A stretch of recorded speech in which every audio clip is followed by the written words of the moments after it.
Herkese merhaba, ben Öykü. Ben Övgü. Bugün Madalyonun İki Yüzü programımızın 4. bölümündeyiz. Bugünkü konumuz dizilerdeki kültürel detaylar. Madalyonun İki Yüzü programımızı aslında dizileri ve filmleri, henüz sadece dizi konuşuyoruz ama bu planımız bu şekildeydi. Akademik bir gözle ve izleyici gözüyle iki farklı lensten tartıştığımız, konuştuğumuz bir program yapmaktı. Doktorlarımızı yeni bitirdik. Benim konum uluslararası drama adaptasyonları. Benimki de yapay zeka ve film yapımı. Bugünkü konumuz kültürel temsil de diyebiliriz aslında. Evet. Ve sonrasında tabii ki de izleyici kısmına geçeceğiz. Başka dizilerden de konuşacağız ama yine de Taşacak Bu Deniz hakkında da konuşacağız. Çünkü 8. bölümü izledik en son ve bunun hakkında konuşmak istiyoruz. Kendimi zor tutuyorum.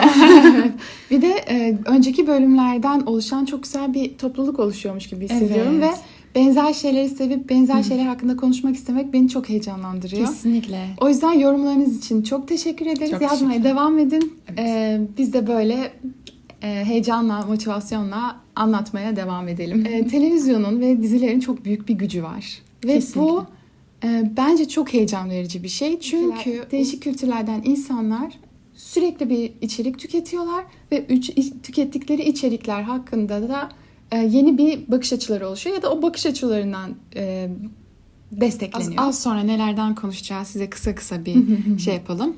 Akademik kısmından konuşacağız. Kültürel temsil nasıl oluyor ve bu ulusal düzeyde ülkemizi ve hani bizim kültürümüzün yayılımını nasıl etkiliyor ve bunun örneklerini konuşacağız. Ama aynı zamanda da yakın zamanda Taşacak Bu Deniz'in 8. bölümünü izlediğimiz için onunla ilgili bir takım düşüncelerimiz ve duygularımızı da paylaşacağız. Evet. Eğer siz de izliyorsanız ve seviyorsanız bence o zamana kadar bekleyin. Güzel Oruç, Eleni sahneleri olsun. Biz ne düşündük ve nasıl bir inceleme yapacağız.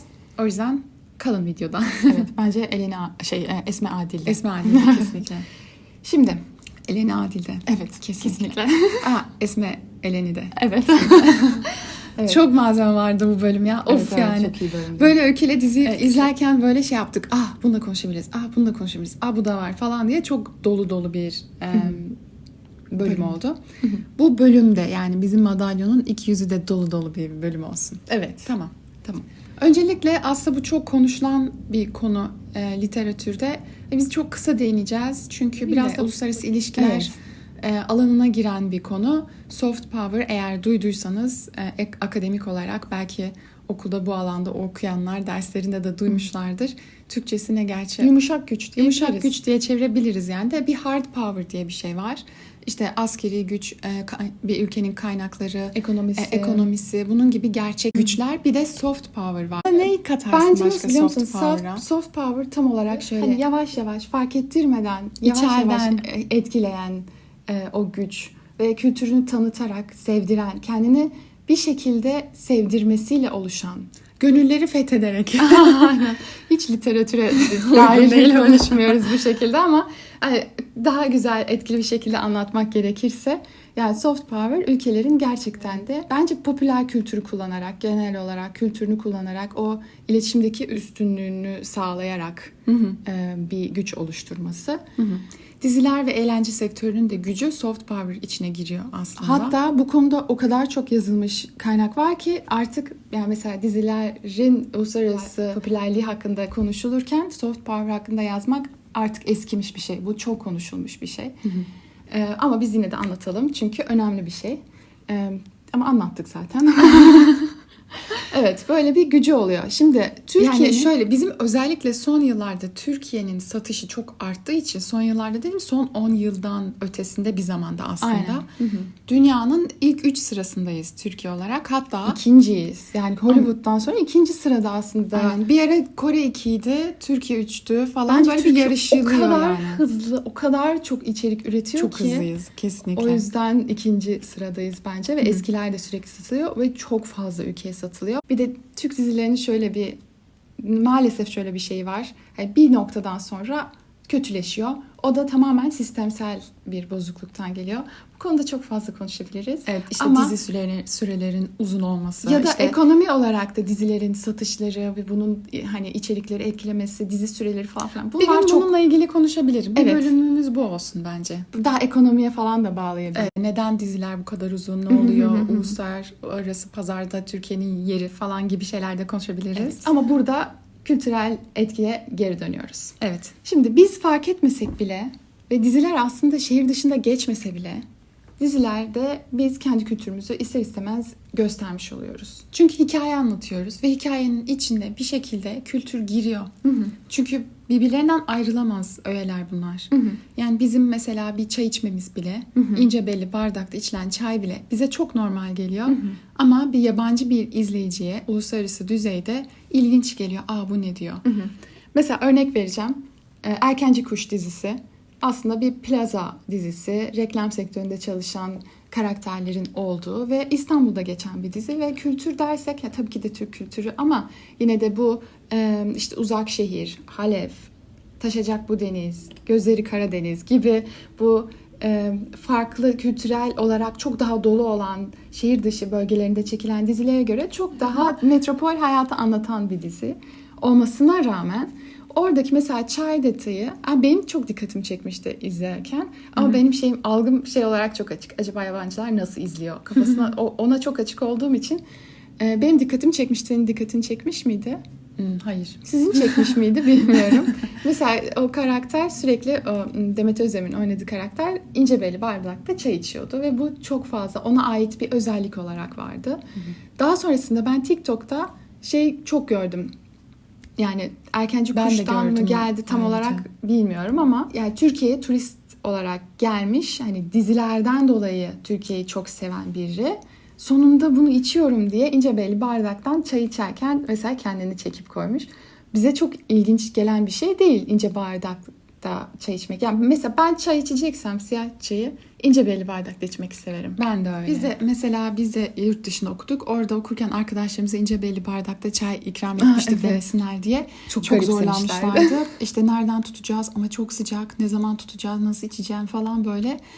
Bize çok normal geliyor ama aslında çok küçük bir detay olsa da bizim kültürümüzü sessizce yaydığımız bir da gibi oldu yani hani bilinçli hani Türk kültürümüzü yayıyoruz diye gitmiyoruz ama bir şekilde bunu iletiyoruz yani. Ya bu sadece bizim yaptığımız bir şey değil. Mesela Kore dizileri izlerken de biz de Kore dizilerinin sunduğu o kültüre aşina oluyoruz. Mesela onların yedikleri yemekleri ya da nasıl mesela evlerinin düzenlerini, aile ilişkilerini, o kültürel detayları görüyoruz ve biz de ona aşina oluyoruz. Şu an mesela Kore kültürü Türkiye'de çok fazla hani talep gören ve çok böyle heyecanla karşılanan bir kültür oldu. O da mesela Kore'nin bizim üzerimizdeki soft power'ını da gösteriyor. Sadece bizim değil yani Kore bu arada hani özellikle Güneydoğu Asya'da da çok çok çok büyük bir güç.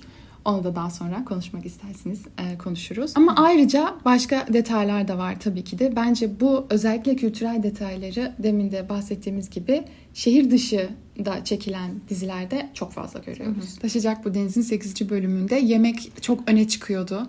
Hatta bu bölümün fikri de o sahneyi izledikten sonra aklımıza geldi. Yani sadece o sahneyi değil, bölüm boyunca çok fazla kültürel detay vardı. İzlerken bunu çok fark ettik ve dedik ki tamam bir dahaki bölüm konusu kültürel detaylar olmalı.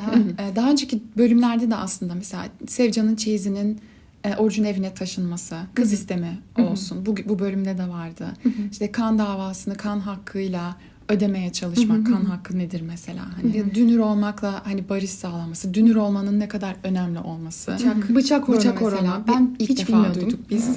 Öyle bir şey de ilk defa izledik. Yani bu gibi detaylar hani kendi ülkemizde de aslında o kültürü yayıyor. Müzik detayı kesinlikle. Hem de uluslararası düzeyde de bizi tanıtıyor. Mesela şimdi Taşacak bu deniz Rusya'da galiba yayınlanacakmış. Sadece uluslararası veya işte değişik kültürler arasında da göstermiyor. Yerel kültürü de ülkeye de tanıtmış oluyor.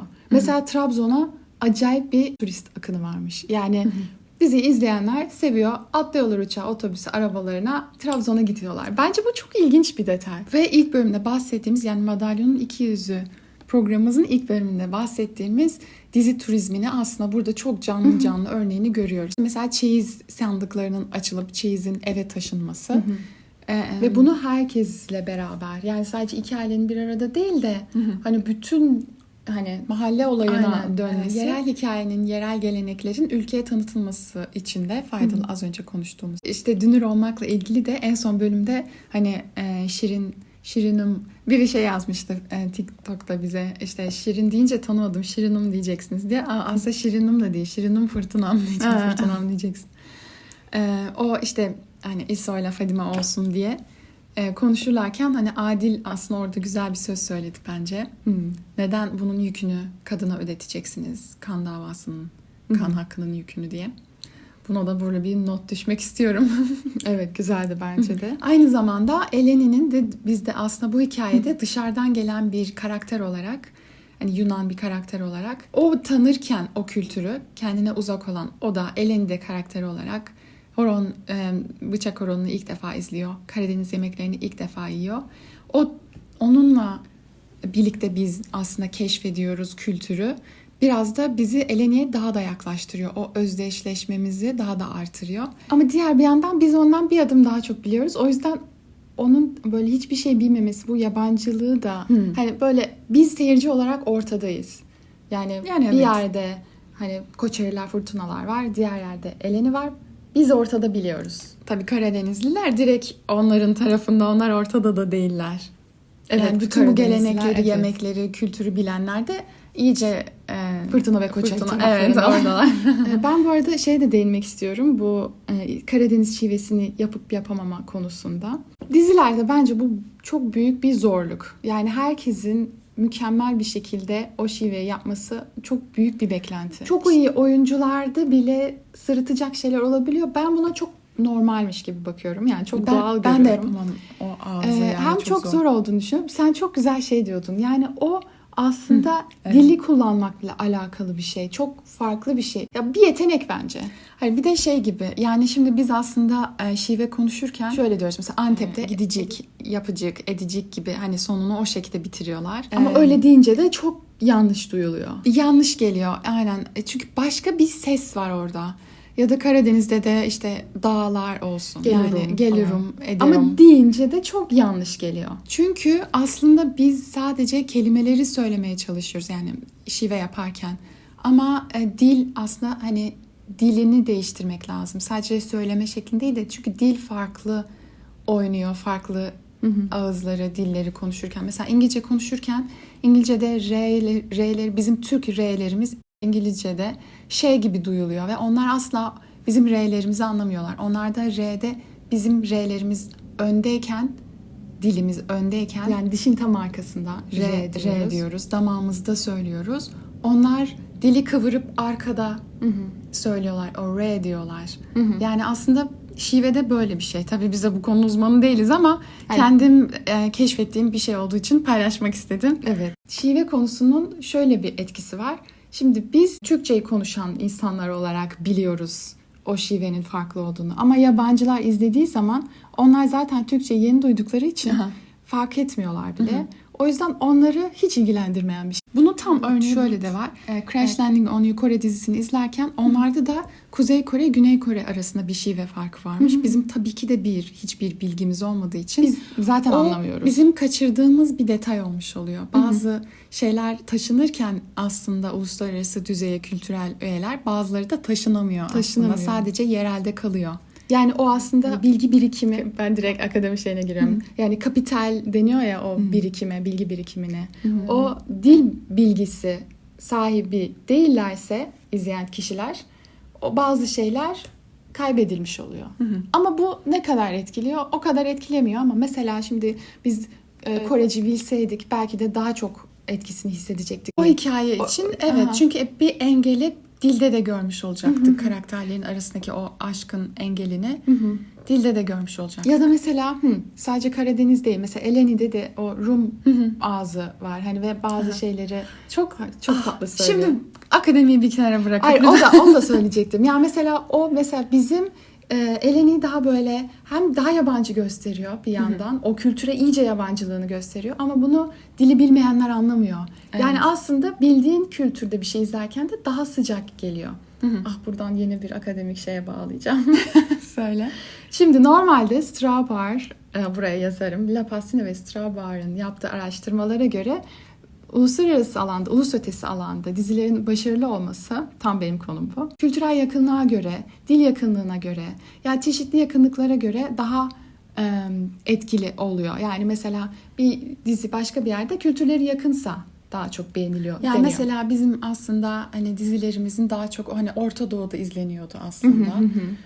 Ama bu artık bu değişen bir değişti. düşünce. Türk dizilerimiz sadece Güney Amerika'da ve Orta Doğu'da değil, mesela İspanya'da, İtalya'da, Avrupa'da da izlenmeye başladı. Evet. Ki Doğu Avrupa'da zaten izleniyordu. Yani Türk dizileri düşündüğünüzden çok daha fazla biliniyor yurt dışında. Mesela bir arkadaşımız, şunu anlatmak istiyorum ama ekonomi master yaptık. Onu yaparken Amerika'dayken Hintli bir arkadaşımız vardı sınıfta. Aslında çok da yakın değildik, arkadaşlığımız yakın değil. Diziler sayesinde Değil mi ya? arkadaşlığımız biraz daha ilerledi diyeyim. Türk dizilerinden bahsederken nasıl konu açıldı onu hatırlamıyorum ama Ben söyleyeyim mi? biz sormuşuzdur kesin. Herkese onu soruyorduk çünkü. Biz çünkü dizileri çok sevdiğimiz için bir şekilde konu oralardan açılır. Bizim Evet. bütün arkadaşlarımız da bilir. Evet. Ondan konuşurken şey demişti. Abi Türk dizisi izliyorum, bayılıyorum, çok seviyorum. Burak, aşığım Burak falan demişti. Biz de Burak, şimdi kim var Burak ya? Burak Özçivit'tir diye düşündük. Çünkü Aynen. Burak Özçivit aşırı uluslararası Osmanlı bilinen dizilerinde bir oynayan. insan olduğu için konuştuk, bu mu resim gösterdik falan derken sonra ortaya çıktı ki aslında Burak Deniz'miş. Ve o sırada tesadüf ki biz şey izliyorduk.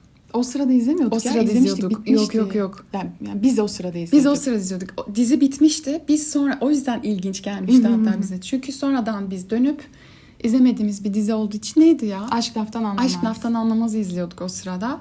O sırada arkadaşımız da onu izliyormuş. Oradaki Burak Deniz'e hani hayranmış ve Hande Erçel hayranıydı da aynı zamanda. Evet. İkisini de sosyal medyadan takip ediyordu ve şey diyordu.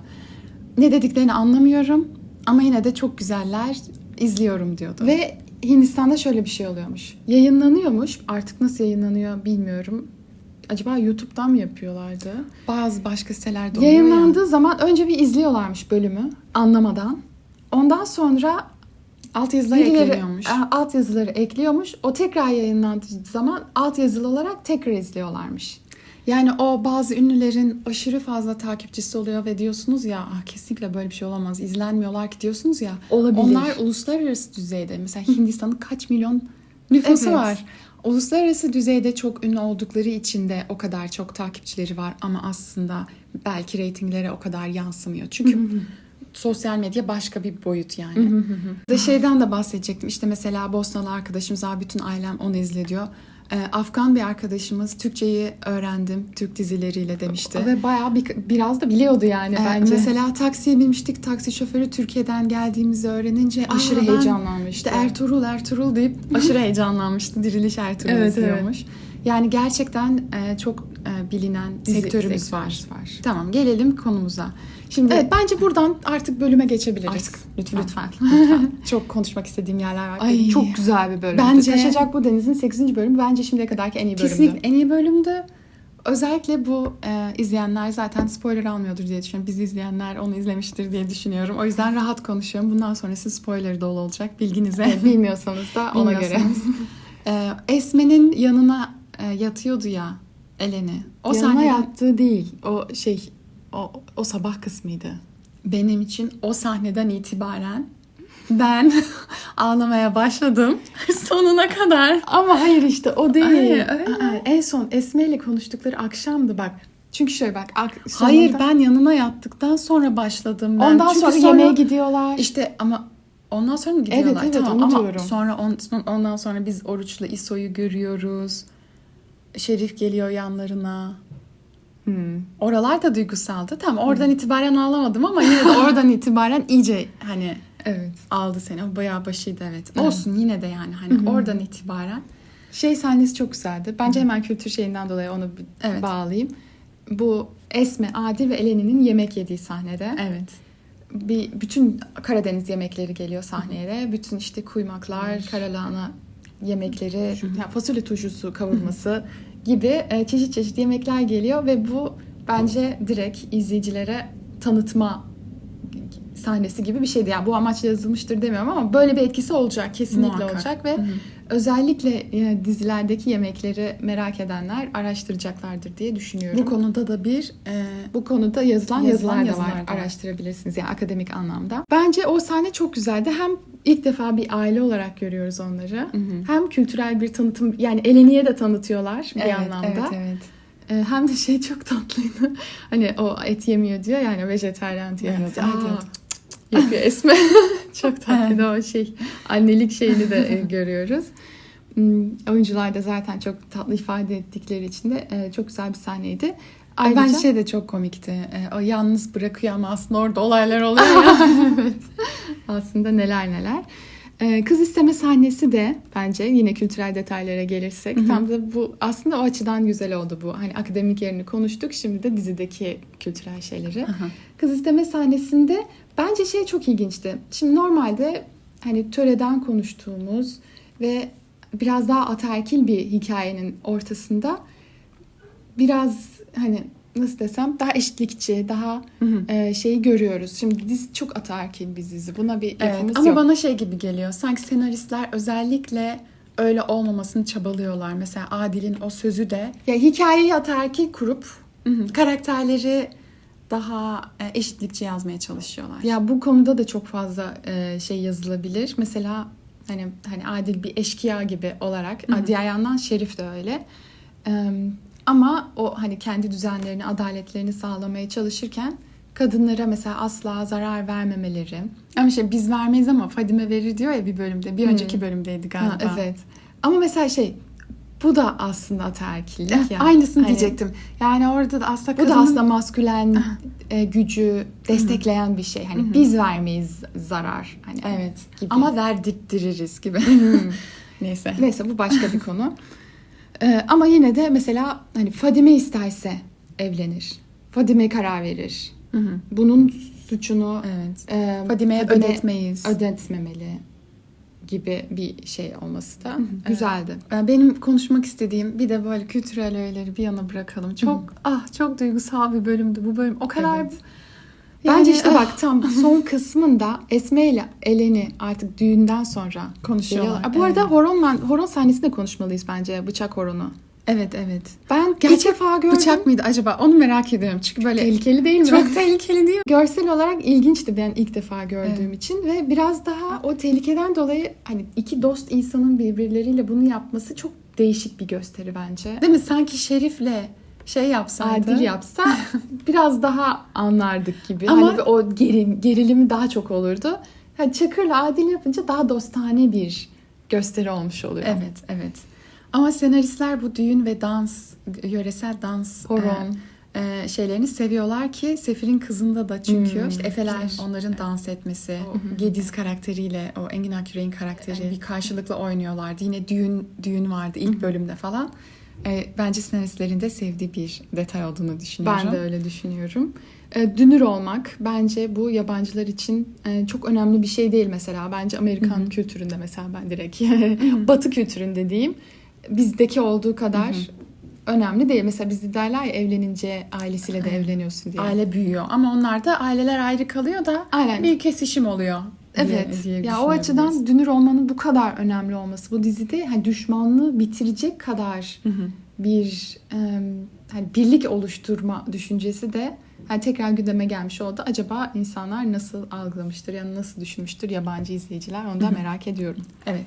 Şimdi ben geleyim. Benim favori sahnem. Ya aslında çok fazla var da.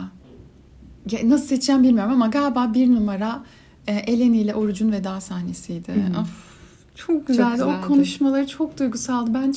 Oyunculuklar da çok iyiydi bu arada. Bence de. Yani o Oruç 2 kere izledik. Bak Eleni'nden Esme'nin o düğünden sonra bir araya gelme sahnesinden hani odada konuşuyorlardı Evet, ya. saçını açıyor kızın falan. O oradan oradan. itibaren sonuna kadar mükemmeldi bence. Evet, çok duygusaldı kesinlikle. Bence Oruç Eleni veda sahnesi şöyle çok güzeldi. Birbirlerine duygusu var ama itiraf edilmiş bir şey yok ama biliyorlar aslında. Ama hani veda ediyorlar ama aslında etmek de istemiyorlar da. Yani çok Evet. duygu yüklü bir sahne olduğu için bence çok da güzel de oynamışlar. Ben yine seslere ve vurgulara değineceğim. Bence çok güzeldi o Oruç'un, yani Burak Yürüy'ün o, nasıl diyeyim, orada tam olarak ne diyordu onu da unuttum. Nasip diyordu. Sen oradan Şeyde etkilendin. hani eleni dönüyor. Hani iyi ol mu diyordu. İyi ol diyor. O da nasip diyor. O da nasip diyor ya. Ah, çok duygusal. Bir de şey. Neyse buradan Bir de bence arar mısın diyordu da. evet. Evet, arar mısın diyor, aramam diyor. Ben ararsam açar mısın diyor. Ona cevap vermiyor. Bir de bir şey daha söyleyeceğim. Bakın Ben görsel orada olarak. başka bir şey söyleyecektim. Tamam. Görsel olarak kesin aynı şeyi söyleyeceğiz. Söyle. Bir basamak üstte Evet, durması. ben de onu Kesinlikle söyleyecektim. bilinçli yapılmış bir şey. Bunu konuşmadık bu arada. Evet. Çünkü Eleni o hikayede üstün konumda Oruç'a göre. Hı hı. Yönetmen bunu, ya da kim Görüntü düşünüyor? yönetmeni Görüntü de yönetmeni mi, yönetmen mi bilmiyorum. Bence güzel bir detaydı. Bence de güzel bir detay. Merdivenlerde yüz yüze gelmiyorlar. Evet. Eleni bir basamak daha üstte duruyor. Çünkü aynı seviyede değiller aslında. O Hı hı. Oruç kendini daha küçük, daha aşağı hissediyor. Bunu biz orada da görebiliyoruz. Hem de daha suçlu hissediyor yani. Ve az gitme kararını veren ve bu İlişkiyi başlatmama yöneten. Aynen. kararını veren de Eleni olduğu için, hani affetmeyerek ya da işte Sevcan'ı söylemeyerek Hı hı. o basamakta daha yüksek durması da Hı hı. bu görsel olarak Hı hı. onu ifade ediyor. Bu arada biz böyle de okuma yapabiliriz. Yani görsel Evet. okumayı seviyorsanız Görsel, böyle de mizahsel yapabiliriz. incelemesi de yapabiliriz. Ve şeyi öğrendik. Bak, buranın görüntü yönetmeninin Masumlar Masumlar Apartmanı. Apartmanı'nın görüntü yönetmeniyle aynıymış. Masumlar Apartmanı'nın da çok detaylarını çok beğeniyorduk. O yüzden güzel. Benim en sevdiğim sahne bak Ben senin buydu. benim evet, ama çok zor, seçmesi çok Benim zor. en sevdiğim sahneydi Adil'le Eleni'nin konuşmasıydı. Hemen ardından gelen. Mesela Adil biliyor Eleni'nin ondan hoşlandığını ama şey diyor ya, Orada çok tatlı Eleni yapıyor diyor ya. yok Evet. yok sen yanlış anladın. Öyle bir şey yok diyor. Bir de şey çok tatlıydı. Orada yani hani gerçekten konuşurken hata yapıyor gibi konuşuyor. O ya gerçekten senaryoda mı öyle yazıyordu, yoksa hani doğal akışında mı öyle oldu? Hani tutuldum, tutundum. Anlıyorsun mu beni falan diyordu ya. O çok tatlı bir detaydı. Bence çok çok çok güzeldi. Sonrasında işte Oruç'un veda etmeye gelip hani el sallarken o ilk bölümdeki el sallamasını, o paralellik ve arada neler oluyor neler oluyor. Çok güzel, çok duygusaldı. Sonraki bölümde Adil'in ne yapacak? Adil bir öğrenince ne yapacak diye korkuyorsa ama gidip sarılıyor ya. Evet, orası O çok da çok iyi. güzel. O bence gelecek bölümün en güzel detaylarından biri olabilir. Ama fragman beni çok fazla heyecanlandırmadı. Bir öyküyle şey diye düşünüyoruz. Biz daha başka dizilerde de hep öyle olur. Yani bu 8. bölüm çok dolu dolu, çok güzel, böyle çok tatmin Duygusal. edici, duygusal bir bölümdü. Genelde bundan sonraki bölümler biraz daha hani geçiş bölümü gibi oluyor sanki, bilmiyorum. Öyle olacak mı olmayacak mı çok merak ediyorum. Bakalım. Bakalım, güzel konuştuk mu? Çok güzel oldu ama benim canım daha fazla konuşmak istiyor. Benim de. Konuştu, sonrasında önlerden atarız. Tamam. Ne diyecektim? Ben şey de çok sevdim. Hemen söyleyebilir miyim? Şey çok üzgün bir şekilde denizin karşısında oturuyordu ya Oruç. Yani yanında İso ile böyle bir dertleşiyorlar. O sahne de çok tatlıydı bence. Yani oradaki onların o abi kardeş ilişkisi ve hani artık aynı şeydeler. Bilgi olarak. Yani değil mi? bilgi olarak da aynı seviyedeler. Ailelerine olan kızgınlıktan dolayı da aynı düşman ailedeki yani aynı aileden birine aşık olması seviyesinde de. Yani daha aslında aşık değil şimdi. İso aşık değil. İso'nun sadece dikkati çekiliyor bence şu an. Ama ya o seviyede bile değil yani. Hani şey çok komikti bu arada bence, hani İso hayır ben hayatta evlenmem onunla diyor ya, aslında korkuyor da kızdan bir Evet. yandan çünkü çok korkunç da biri yani. Fadime ile Eleni'nin bu kadar zıt olması benim hoşuma gidiyor. Yani Eleni daha böyle kırmamaya çalışan, hani daha böyle naif bir tipken Fadime'nin daha böyle daha korkutucu, daha psikopat bir tarafı olması bence güzel yani o zıtlık açısından. Çok güzel bölümdü ya gerçekten. Tekrar izleyesim geldi yani, öyle bir bölümdü. Benim gerçekten en bak dizinin en sevdiğim yeri. Yok sen yanlış. Evet, çok ben tatlıydı. de şeydi çok güzeldi. Yani çok bariz bir şekilde hoşlandığını görüyoruz çünkü Oruç'tan Aleni'nin hani, ama Evet. bir de şey çok güzel yani Adil'le Adil onu anlayıp aralarındaki evet yani o paralellik. burada olmaman daha iyi demesi falan. Böyle onun hani senin ondan hoşlandığını biliyorum falan gibi. Ama sen söyleme diyor ya. Evet. Çünkü o zaman sinirlenirim. Bence bir o konuşma çok tatlıydı. Bir de en son gitmeden önce Esme diyor ya keşke annem sen olsaydın diye ağlıyor ya. İkisi de mükemmel yapıyor. Ağlarım şimdi burada. Çok duygusal bir sahneydi bence. Bence de. Yani Esme'nin o gerçekten şeyini görüyorsun hani. Ve artık ikna olmuş bir şekilde. O kız değilmiş diye. Azıcık dokun ben de ağlayacağım. Artık ikna olmuş bir şekilde. Bir de iyi ki Elen'i söyledi bu arada. Adile çocuklarının aslında. Evet ya sonunda şunu da evet. konuşmadan geçemeyeceğim. Bu bölümde Şerif karakteri de hani bütün aileyle yüzleşiyordu ya hani Eleni'ye zarar verecek olan kişinin kendisi olduğu öğrenildiği zaman böyle çok büyük bir patlama yaşıyor yani. Ben 20 yıl işte içerideydim falan gibi böyle bir çok büyük bir yüzleşme mi diyeyim hani. Yani bence yüzleşme diyebiliriz ve kendini öyle bir anlattı ki aslında hani Acılar çekmiş gibi dememiz bekliyor herhalde. evet ama bence etkilendi evdekiler. Ya annesi zaten etkilenmiştir yani. Ama sonra çıkışta Ama şeyler iyice oruç kanmıyor ya. Oruç kalmadı. Sonra bir de teşhis koydu. Evet gerçekten tehlikeli bir adam olduğunu bir kez daha görmüş olduk.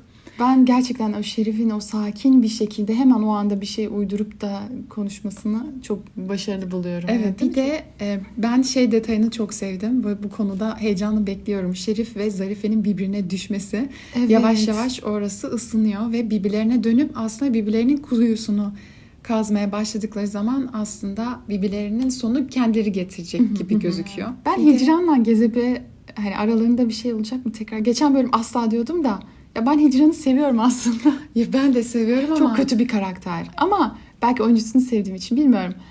Yani daha çok izlemek istiyorum. Bence biraz onun dönüşümünü göreceğiz. Sanki biraz gibi hep zorlanmış bunları yapmak için ama aslında yok ya. Bayağı kötülükten satmış aslında da. Evet. Acaba döner mi buradan? Acaba döner mi? Bilmiyorum ama. Dönmesi aslında Gezep için daha iyi ama. Evet. Bakalım yeni karakterler girecek mi? Bu arada bir de diyorlar İlve ile Gökhan olacak diyorlar. Bilmiyorum. Olabilir. Bilmiyorum. Gökhan'la Eleni de demişlerdi. Aynen. her Gökhan'ın bakışında yoksa oluyorlar herhalde. Çünkü biz yorumları okuduğumuz için. Bir şey daha söyleyecektim. Bu bölümde Oruç çok acı çekti. Bence seyirci onu sevmiştir diye düşünüyorum. Çünkü hani Oruç çok hatalıydı ve hani hatasına rağmen bir önceki bölümde böyle bir dikleniyordu. Böyle bir yüzüne bulaştırdı. Evet ve o hani o şeyini utancını göstermiyordu mu diyeyim. Utanç mı diyeyim hani pişmanlığını. Bu bölümde çok fazla gördük. Ve her aslında hani annemi bulduğun için teşekkür ederim gibi bir konuşma geçti o vedada. Hani orada bir aslında. Görüyoruz o pişmanlığını. Orada çok güzeldi bence. Onun pişman olduğunu ve acı çektiğini görmemiz bence bize iyi geliyor. Çünkü bence biz izleyiciler Oruç'u sevmek istiyoruz. Bu da bizi biraz daha yaklaştırıyor Oruç'u sevmeye. Evet. Adi konusunda da sinirlendiği zaman her şeyi bir patlatma eğiliminde oldukları için bu fırtınalarda, gerçi fırtınalar patlatmıyor yani de onlar alttan alta başka işler karıştırıyorlar. Koçeriler her şeyi hani büyük bir olay çıkarma eğiliminde oldukları için bilmiyorum nasıl olacak ama gerçekten Elen'in dediği gibi bir öfke problemi var. Onda da Gezet'te de var. Adem'de de. Psikiyatrist gerek ona. Ona sen lazımsın diyor. Sonra da hayır sen lazımsın diyor. Çok güzel. Diyalogların da çok güzel oldu. Çok tatlı bir bölümdü. Bakalım sonraki bölümler nasıl olacak. Ayrıca bizim bölümümüz de bence güzel oldu. İnşallah öyle olmuştur. Bilmiyorum. Sence öyle oldu mu? Çok dolu bir bölüm oldu bence. Yani bunu çünkü bu akademik bakış açımızı sevdiğinizi söylediniz. Biz de bu bölümde biraz daha artırdık o yüzden. Ama diziyle ilgili de konuşmadan duramadık. Böyle diyorum. Hani çok güzel değil miydi? Falan sonra da evet tamam şimdi akademik. Ben de böyle bölüm çok iyiydi. Evet ama akademik taraftan bakacak olursak bölümde biraz daha bekliyoruz. Bu bölümde biraz daha akademiden de konuşalım dedik ama tek bir şeye de odaklanmadık. Değişik konulara değinmek istedik. Kültürel öğeler, detaylar nasıl farklı şekillerde inceleniyor literatürde. Bunlardan bahsetmek istedik. Farklı dizilerden de örnekler verdik ama tabii ki de en sonunda Taşacak Bu Deniz'den daha fazla konuştuk. Daha fazla da konuşuruz bu arada. Videoyu beğenin. İzlediğiniz için ve dinlediğiniz için teşekkür ederiz. Bir sonraki bölümde görüşmek üzere. Hoşça kalın.